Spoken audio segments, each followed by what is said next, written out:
அனைவருக்கும் வணக்கம். மிதுனம் ராசி திருவாதிரை நட்சத்திரம் நண்பர்களே, இந்த பதிவில் என்ன தகவல் பார்க்க போறோம் என்றால், நமது மிதுனம் ராசி திருவாதிரை நட்சத்திரம் நண்பர்களுக்கு இந்த ஜூன் மாதம் ராசி பலன் படி எந்த மாதிரியான பலன்கள் கிடைக்க போகுதுன்னு இந்த பதிவுல பார்க்க போறோங்க.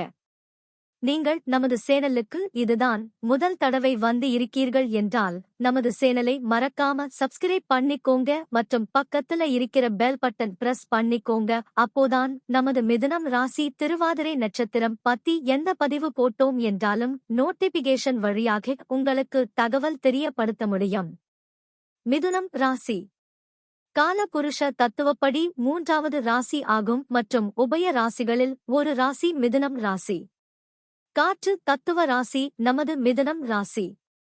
மேலும் மிதுனம் ராசியுடன் 3 நட்சத்திரங்கள் கொண்ட 9 பாதத்து நண்பர்கள் உள் அடங்குவீர்கள். மிதுனம் ராசி திருவாதிரை நட்சத்திரம் அதிபதி ராகு பகவான் என்பதால் நமது மிதுனம் ராசி திருவாதிரை நட்சத்திரம் நண்பர்கள் வேண்டி வணங்க வேண்டிய கடவுள் விஷ்ணு பெருமான் மற்றும் லட்சுமி தேவி தாயார். உங்களால் முடியும் என்றால் ஒவ்வொரு வார சனிக்கிழமை உங்கள் வீட்டின் அருகில் இருக்கின்ற விஷ்ணு பெருமான் மற்றும் லட்சுமி தேவி தாயார் கோவிலுக்கு சென்று கடவுள் வழிபாடு செய்துவிட்டு வாருங்கள். அப்படி செய்தால் உங்களுக்கு வரவிருக்கும் பிரச்சனைகளில் இருந்து உங்களை நீங்கள் காப்பாற்றிக் கொள்ள முடியும். ராகு பகவான் உங்கள் 10ஆம் வீடான தொழில் மற்றும் கர்மஸ்தானத்தில் இருக்கிறார். பொதுவாக உபஜய ஸ்தானங்களான 3, 6, 10 மற்றும் 11 ஆகிய ஸ்தானங்களில் சர்ப்ப கிரகங்களோ அல்லது பாவ கிரகங்களோ அமர்ந்தால் நமக்கு நிறைய நல்ல பலன்கள் கிடைக்கும் என்பது ஐதீகம். நீங்கள் தற்பொழுது ஒரு நல்ல உத்தியோகம் தேடிக்கொண்டு இருக்கீர்கள் என்றால் உங்களுக்கு தகுந்த மாதிரி நல்ல உத்தியோகம் கிடைக்கும். ஒரு சில நண்பர்கள் கான்ட்ராக்ட் பொசிஷனில் இருக்கிறீர்கள் என்றால் உங்கள் வேலை நிரந்தரம் ஆகும். ஒரு சில நண்பர்கள் நீண்ட காலமாக புதிதாக ஒரு நல்ல தொழில் ஆரம்பிக்க வேண்டும் என்று நினைத்து கொண்டு இருக்கிறீர்கள். நீங்கள் நினைத்தபடி நல்ல சுய தொழில் ஆரம்பிக்க இது தக்க சமயமாக உங்களுக்கு இருக்கும். மேலும் ஒரு சில நண்பர்கள் நீண்ட காலமாக அயல் நாடு சம்பந்தப்பட்ட உத்தியோகத்திற்காக முயற்சி செய்து கொண்டு இருக்கீர்கள். நீங்கள் எதிர்பார்த்த மாதிரி உங்களுக்கு ஒரு நல்ல அயல் நாட்டு உத்தியோகம் உங்களுக்கு சாத்தியமாக கிடைக்கும். தொழில் செய்யக்கூடிய நண்பர்களுக்கு உங்களது வியாபாரம் வளர்ச்சி அடையும். சனி உங்களுக்கு 9ஆம் இடத்தில் இருக்கிறார். இதனால் ஒரு சில நண்பர்களின் தந்தைக்கு உடல்நிலை சம்பந்த பிரச்சனைகள் ஏற்பட வாய்ப்புகள் உள்ளது. அதனால உங்கள் தந்தை உடல் நலத்தில் அக்கறை கொள்வது நல்லது. 9வது பாவத்தில் சனி கிரகம் அமர்ந்து இருப்பதால் கடற்பயணத்தால் ஆபத்தை அடைய வாய்ப்பு உண்டு. நீங்கள் கோவில் திருப்பணிகளில் ஈடுபடுவீர். சோதிட சாஸ்திரத்தில் விருப்பம் உள்ளவராக இருப்பீர்கள். 9ஆம் பாவம் யோகபாவம் என்றாலும் இந்த பாவத்தில் பாவ கிரகங்கள் தீய கிரகங்கள் இருப்பது நல்லதல்ல. உங்கள் தந்தை வழி சொத்து கிடைப்பதில் சற்று கால தாமதம் ஆகும். மேலும் ஒரு சில நண்பர்களுக்கு உங்களுக்கு உங்கள் தந்தைக்கும் சிறிது அளவில் கருத்து வேறுபாடுகள் ஏற்பட வாய்ப்புகள் உள்ளது. அதனால் நீங்கள் அமைதியா பொறுத்து செல்வது நல்லது. கேது உங்களது 4ஆம் வீட்டில் அமர்ந்து உள்ளார். இதனால் ஒரு சில நண்பர்களின் தாய்மார்கள் உடல் நலத்தில் பிரச்சனைகள் ஏற்பட வாய்ப்பு உள்ளது. உங்களது தாய்மார்களுக்கு சிறிது அளவு உடல் சம்பந்தப்பட்ட பிரச்சனைகள் ஏற்பட்டாலும் உடனடியாக உங்களுக்கு தெரிந்த மருத்துவரிடம் அழைத்து சென்று அவர்களின் உடல்நிலை சரி செய்து கொள்வது நல்லது.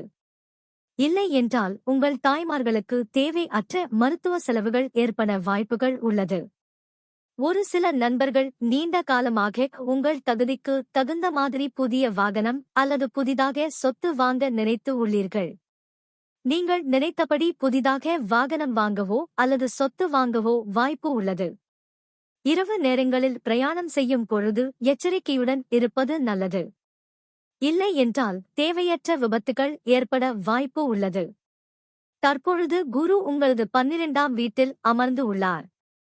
இது குருவுக்கு மறைவு ஸ்தானம் ஆகும். எனினும் உங்கள் வீட்டில் தடைப்பட்டு போயிருந்த சுபகாரியங்கள் கைகூடும். மேலும் குரு பகவான் தான் இருக்கின்ற இடத்தில இருந்து உங்களது 4ஆம் வீடான தாயார் ஸ்தானம், சுகஸ்தானம் மற்றும் வண்டி வாகன ஸ்தானத்தை பார்க்கின்றார். இதனால் உங்கள் தாயார் உடல் நிலை சீராகும். மருத்துவ செலவுகள் கட்டுக்குள் வரும். ஒரு சில நண்பர்கள் வாகனங்கள் வாங்கி விற்கும் தொழில் செய்பவராக இருந்தால் உங்கள் வியாபாரம் வளர்ச்சி அடையும்.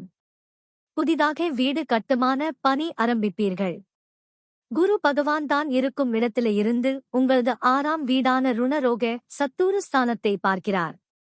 இதனால் உங்களுக்கு உடல்நிலை சம்பந்தப்பட்ட பிரச்சனைகள் இருந்தால் அனைத்துமே சரி ஆகும். மேலும் மருத்துவ செலவுகள் கட்டுக்குள் வரும். நீங்கள் வேலை செய்யும் இடத்திலோயோ அல்லது தொழில் செய்யும் இடத்திலோயோ உங்களுக்கு நேர்முக எதிரிகளோ அல்லது மறைமுக எதிரிகளோ இருந்தால் உங்கள் பாதை விட்டு விலகி செல்வார்கள். உங்களது அக்கம் பக்கத்தினர் உங்களுடன் நல்ல முறையில் பேசுவார்கள். முடிந்தவரை உங்களது ரகசியங்களை யாரிடமும் பகிர்ந்து கொள்ளாமல் இருப்பது நல்லது.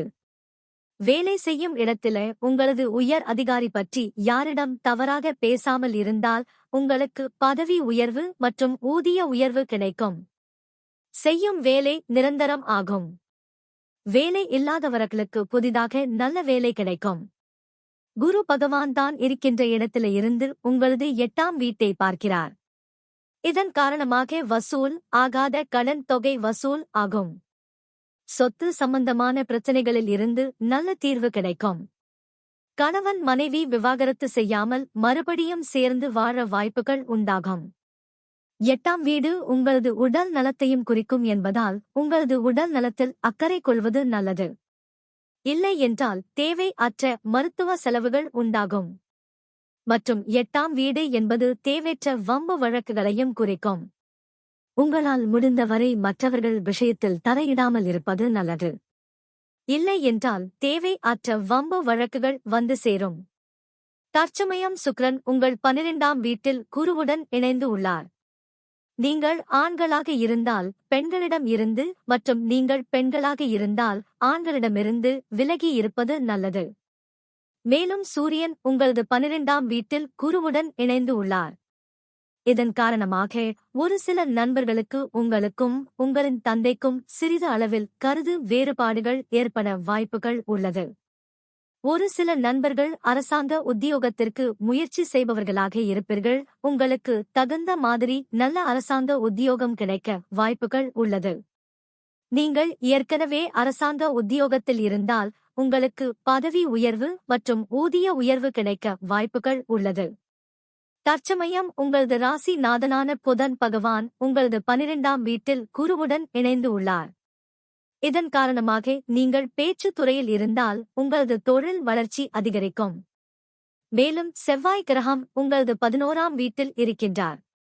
11ஆம் வீடு என்பது லாபஸ்தானம் மற்றும் மூத்த சகோதர சகோதரிகள் ஸ்தானம். இதன் காரணமாக உங்களுக்கு உங்களது மொத்த சகோதர சகோதரிகளுக்கு சொத்து சம்பந்தமான பிரச்சனைகளில் நல்ல தீர்வு கிடைக்கும்.